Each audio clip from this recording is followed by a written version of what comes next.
The Nigerian Maritime Administration and Safety Agency Nimasa is committed to the enthronement of global best practices in the provision of maritime services in Nigeria.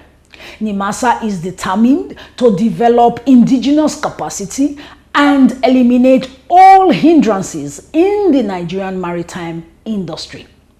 Welcome to another voyage on this program, Nimasa This Week. I remain your uncle, Moyolua Olutayo. I'm happy to have you join me on this voyage.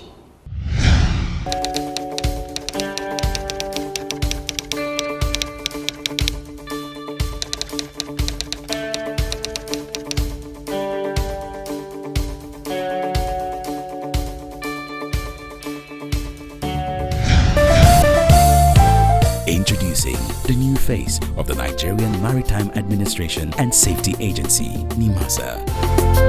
We are charting the direction for a maritime and regulating the industry for a better, bigger, and more economically stable Nigeria. Evolved to serve you better. We are Nimasa. New face, rejuvenated service. Nimasa, changing the tides in your favor. If you're just joining us on the program, I'm glad to have you here. The Federal Ministry of Marine and Blue Economy has scheduled a stakeholders validation session on a national policy for the ministry in the capital city of Abuja this week. During the session in Lagos, stakeholders' ownership of the policy document was the thrust of the discussions. Stay tuned. On behalf of the ministry, I extend my heartfelt appreciation to the distinguished resource persons, industry leaders, and stakeholders for honoring our invitation. As we deliberate, let us embrace open and constructive dialogue. Your insights and expertise are vital for shaping a national policy that addresses critical issues such as safety, security, and sustainability in Nigeria's marine and blue economy. On this note, I declare this technical validation workshop open. This is the Honorable Minister of Marine and Blue Economy, Adegboyega Oyetola CON, declaring open the Stakeholders Validation Workshop in Lagos for the Draft National Policy on Marine and Blue Economy. The draft policy consists of 9 parts, offering an elaborate overview of Nigeria's marine and blue economic endowments and their current state. Stakeholders express divergent views on how best the policy will shape the industry. We have the policy statement here and we didn't quite, we were not comfortable with it. So we decided to come out with the facts that Nigeria shall ensure sustainable management and conservation of its marine abiotic resources to support coastal resilience and national economic development. Equally, we look at the policy goal and we agree that the goal should be a simple and straightforward statement which represent the aim of what we are, of the subject. So we fine-tune the aim as strengthening national resilience to climate change related impacts in the marine and coastal area by adopting strategy to promote practices towards maintaining adaptable and sustainable coastal environment. Group-based sector deliberations took place on maritime transportation, trade and shipping, focusing on cabotage administration, maritime safety and security, ports and harbor management, and inland waterways administration. I'm just trying to inquire from you, since it's about technology, is there any role you think AI, artificial intelligence, will play in this issue? Technology, like someone said, is highly dynamic. But we mentioned a few. Like now, the role of the ministry is regulatory, is for evolving of policies. But when it comes to the implementation, it is expected that it will be at the agency's level. For instance, we talked about shore power, that it should be incorporated into the port modernization project. You know, it will be at the level of the agency, the Nigerian Ports Authority, and C4I is already Nimasa at that level is handling it. So when you say you want to see the ministry, I mean the technology that the ministry is evolving, I think that it's rather domiciled with the agencies under the ministry and not the ministry itself. The ministry is already coming up with a policy like this. So our own is to say that we should incorporate all these things into the policy, because we do not know what will become of technology tomorrow, you know. And when we just say technology, it is inclusive of even the artificial intelligence, you know, because there could be several other things that could come up, you know, when it comes to the use of technology for our vessels and even for port operations. The policy also includes a framework for fisheries and aquaculture activities in Nigeria. It addresses inland and industrial fisheries, fisheries resource management, and innovations in fisheries and aquaculture. Additionally, marine abiotic resources such as climate change, seabed mining, and marine litter management are also mentioned. Green Revolution, one of the impacts it had was that fishing and trawling became mechanized and became very popular, particularly in the riverine and coastal towns like Port Harcourt. Remember, the Green Revolution ships of trawlers were in Bonny and places like that, and the fishermen and fisherwomen were now organized to collectively own trawling boats to go out and mechanize their trawling and their fishing. So they moved from the conventional canoe fishermen towing nets to actually seeing the benefit of mechanizing that profession. The ministry also had stakeholders deliberate on the aspects of the draft policy that deal with marine technology, biotechnology, genetics, pharmaceuticals, blue energy, and desalination. Comment on, I think, appropriateness of the terminology preserve and protect. Or I would say I'm not so clear. If I am to be a fish today and you protect me for the purpose of multiplying so that you eat me after, I don't think I will agree that you are protecting me. So where we are preserving, we should use the word preserve. Where we are protecting, we should use the word protect. This again is making me to ask, endangered species, are we protecting them so we don't eat them completely? Yes. Or, okay, that's the only way I can fall into endangered species, that you will never eat me. Okay, if that is the situation, I think that is clear. Otherwise, so shouldn't be that preserved. So we use the word appropriately in the document. That's just something I want us to look into. But we want to recommend that one beautiful convention, Convention 188F, should be part of this policy. That convention, if ratified, take care of the fishermen. Another name for that convention is decent work, decent pay. That convention came in 2007, after a year after the Maritime Labour Convention 2006 was inaugurated. As we speak, that convention is requesting for attention. So, as we discuss the aquatic and the fisheries, waivers for the employers, we from the Labour Agro, we are requesting that that convention should be looked into so that the welfare, well-being of the man, of the woman that is doing the fishery should be put into consideration.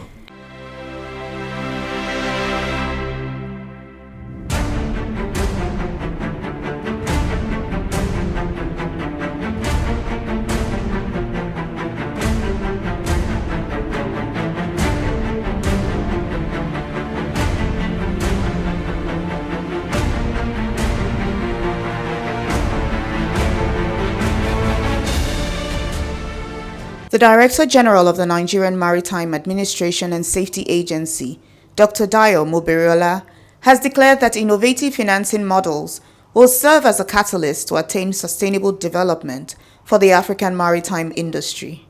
Mobiriola, who stated this while speaking at the 7th Association of African Maritime Administrations Conference in Dar es Salaam, Tanzania, assured Nigeria's commitment to advancing a future where Africa's maritime sector thrives in a sustainable manner. In his words, Nigeria is committed to collaborating on technology and innovation to enhance safety, security, decarbonization, and the marine environment for a sustainable future. This conference presents a pivotal opportunity to address our shared challenges, particularly those related to sustainable energy, regional security, and economic growth. The Association of African Maritime Administrations, AAMA, was established to lay a firm foundation for regular consultations, enabling African maritime administrations to build joint positions on issues of common concern in the maritime sector.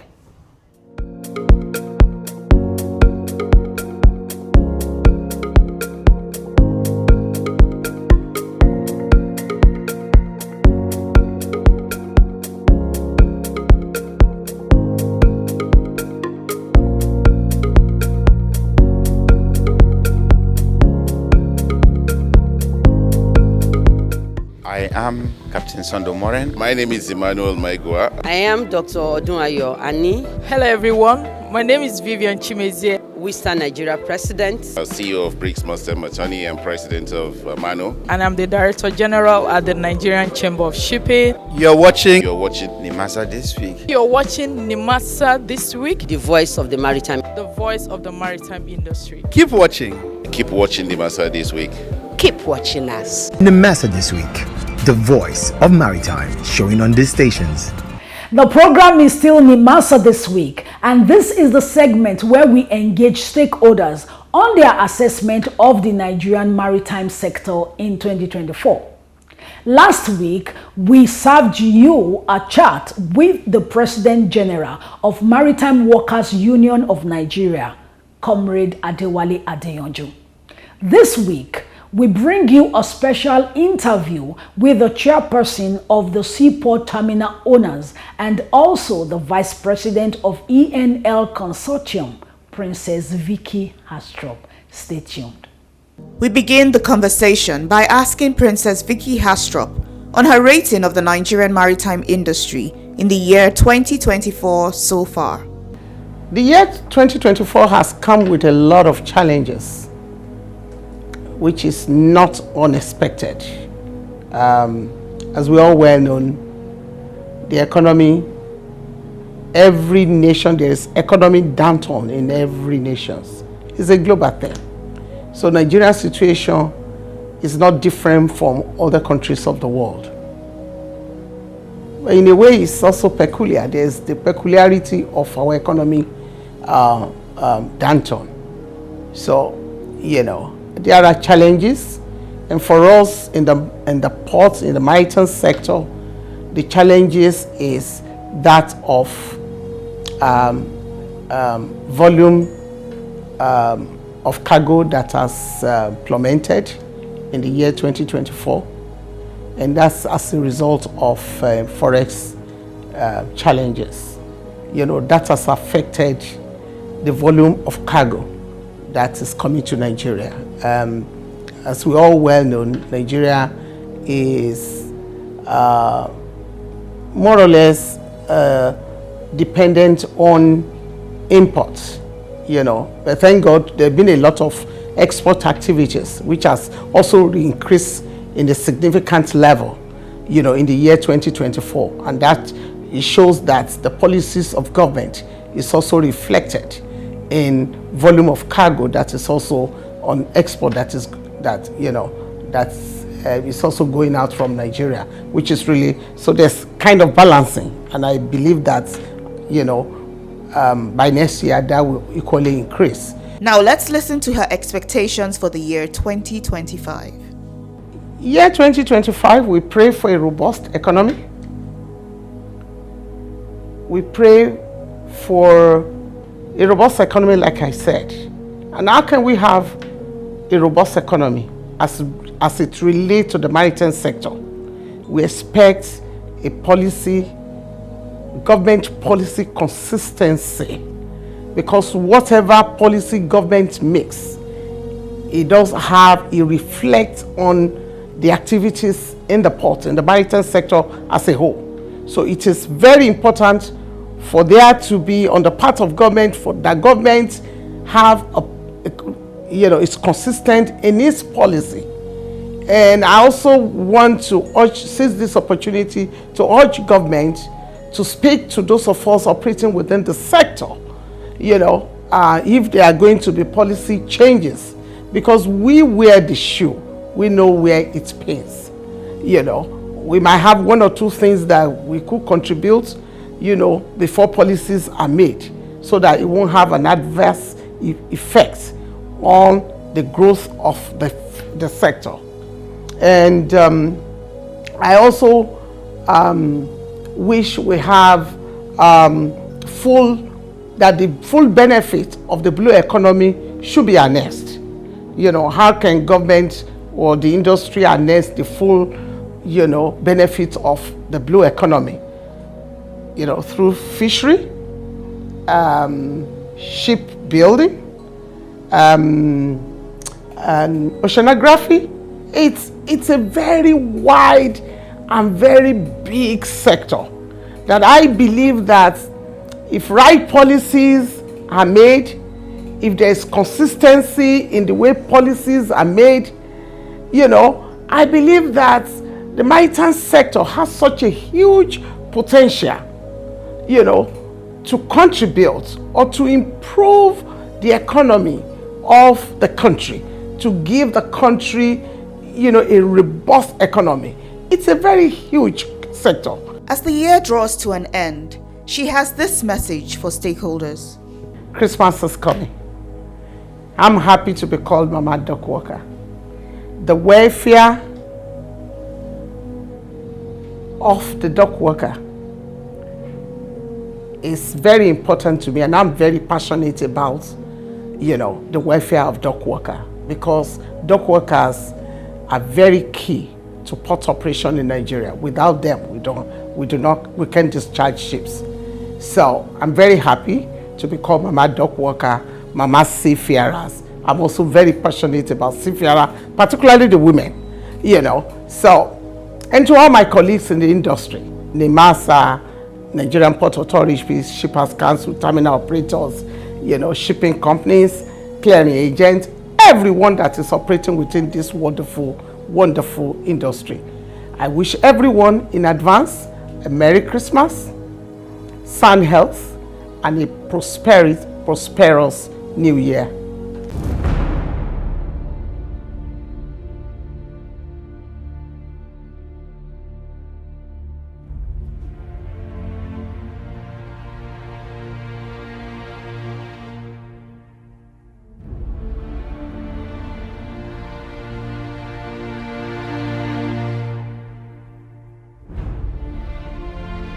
The International Convention on Liability and Compensation for Damage in Connection with the Carriage of Hazardous and Noxious Substances by Sea, HNS Convention, was originally adopted at an international conference organized by the International Maritime Organization in 1996 and amended by a protocol in 2010.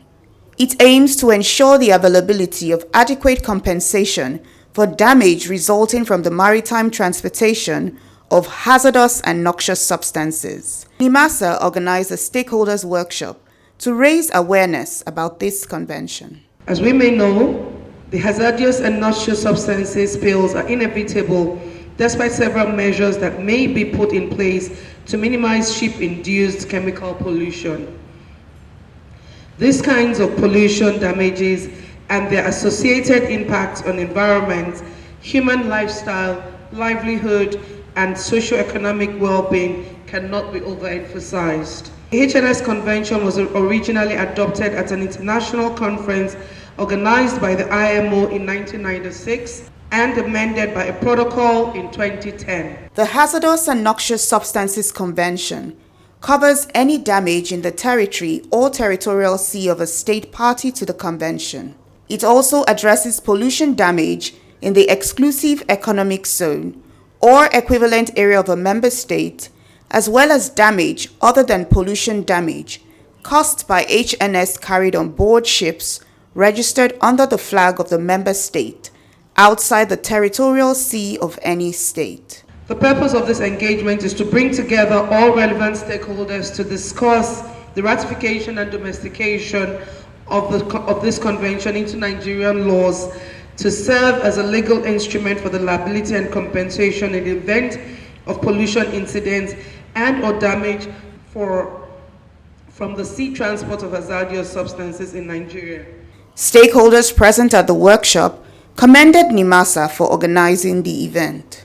The issue that we are discussing is the consequences of not ratifying HNS Convention. The implication is that when there are accidents within the shore of the country, there won't be adequate compensation for people that are exposed, people that are affected, the cost of cleaning of the environment, and all associated issues. It is very pertinent that the NMDPROA has a role to play in this particular convention, which the Nimasa is about to ratify. And that is the reason why we are here. Because when it comes to in-country movement of petroleum products and gas, compressed natural gas, liquefied natural gas, and liquefied petroleum gases and the rest of them in-country, those vessels that move these products, okay, are under the purview of NMDPROA in terms of the licensing.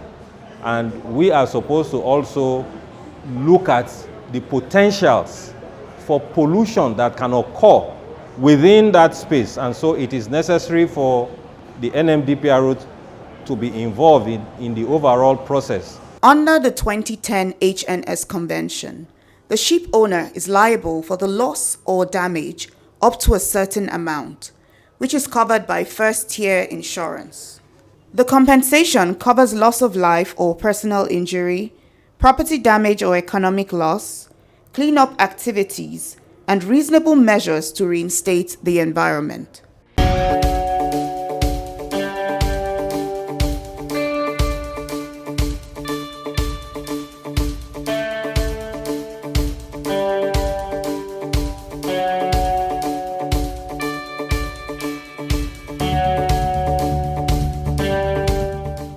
Vessel operating coastal voyage in Nigeria must mandatorily have on board the following: vessel logbook, vessel port of call, vessel particulars, which include registry certificates, safety equipment certificates such as safe manning certificates, builder certificates, load line certificates, tonnage certificates, radio certificate, insurance certificates, classification certificates, passenger ship safety certificate, service certificate, cargo ship certificate, and waiver certificates or receipts. Vessel owners, captains, shipping agents, and members of the public are advised to note and comply.